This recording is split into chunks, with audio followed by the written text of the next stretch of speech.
Hey there, are you experiencing an issue where hashtags are displaying as currency symbol like this when you try to type them?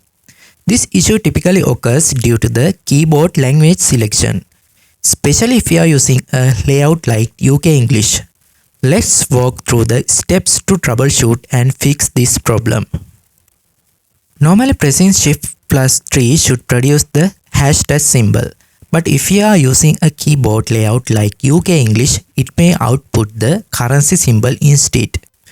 To fix this issue, we will need to adjust the keyboard language settings to a layout that corresponds to your preferred symbol output.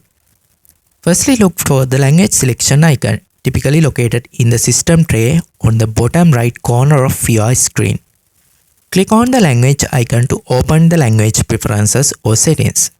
From the language settings menu, select United States. Once you have changed the keyboard language to United States, you should now be able to type hashtags without them appearing as currency symbol.